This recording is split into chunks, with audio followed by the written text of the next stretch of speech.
sa mundo ng boxing. Ang bawat laban ay kwento ng sakripisyo, tapang at paninindigan. Hindi lahat ng mga boksingero ay handang lumaban sa labas ng kanilang komportabling dibisyon. Ngunit iba si Gianni Riel Casimero.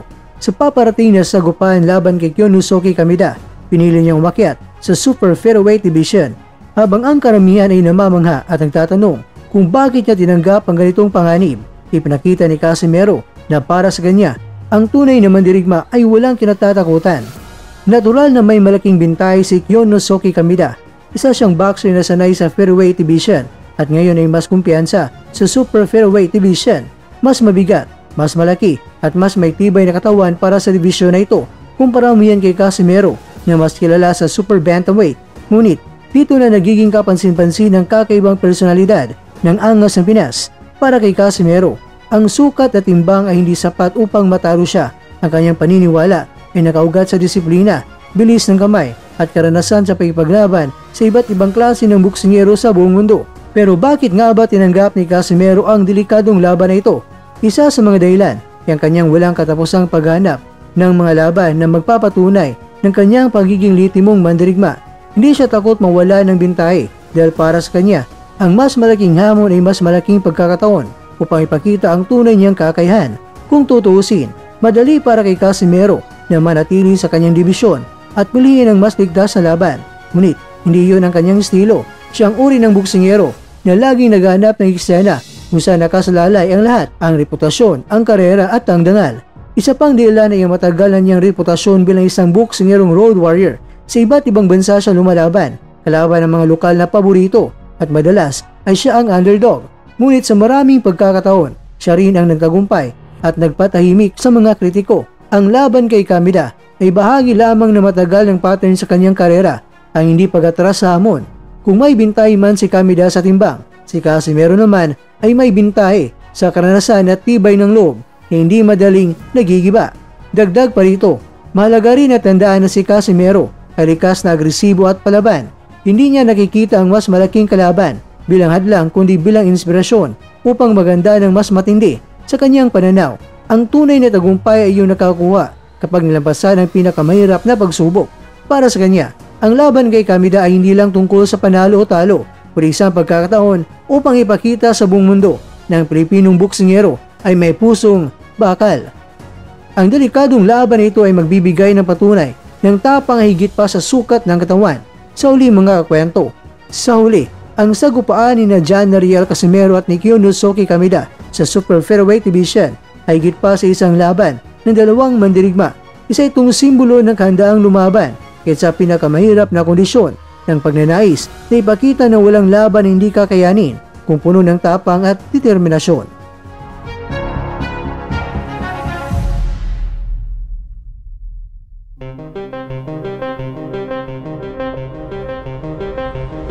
Mga kakwento, habang umaasa ang iba na manaig ang mas malaki at mas mabigat na boksingero, pero ipinapakita ni Casimero na may sandata siyang mas mabigat kaysa sa timbang, ang kanyang tapang at diwa ng pagiging Pilipinong mandirigma. Kaya sa pagdating sa laban, asahan ng buong mundo na hindi lang suntukan ang magaganap, kundi isang makasaysayang bakbakan na magpapatunay na ang kwadwalas ay walang inuurungan kahit pa sa mas mabigat na timbang.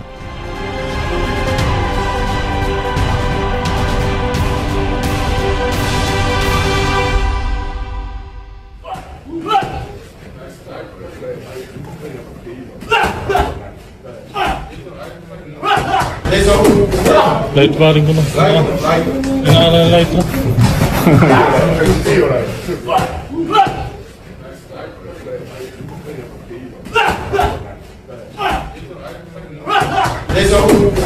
Light paring ko na. Light na.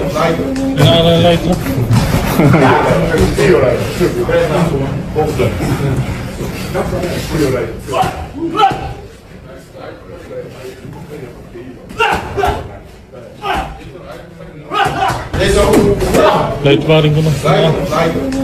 Light na.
芯にくるズンって重い、本当に重い。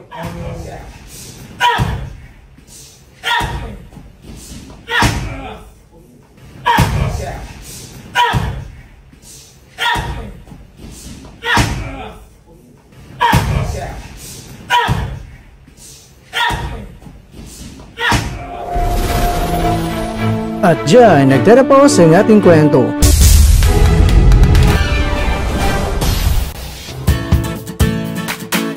Maraming salamat mga kakwento sa inyong panonood. Pero baka naman mga kakwento ay nagustuhan niyo po ang kwento natin ngayon. Baka pwede niyo po akong mabigyan dyan ng like, subscribe at pa-click na rin sa bell button.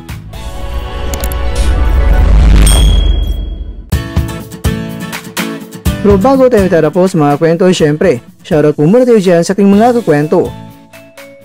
Kay kakwentong Alberto Rivera, kay kakwentong Black Link, kay kakwentong Kalisha Alvin. At kakwentong nanonood ngayon, shoutout sa iyo dyan.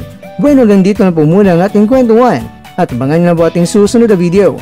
At dito na po yan sa isang channel na kung saan maaring ito'y mga kwentong di pa na kwento sa inyo.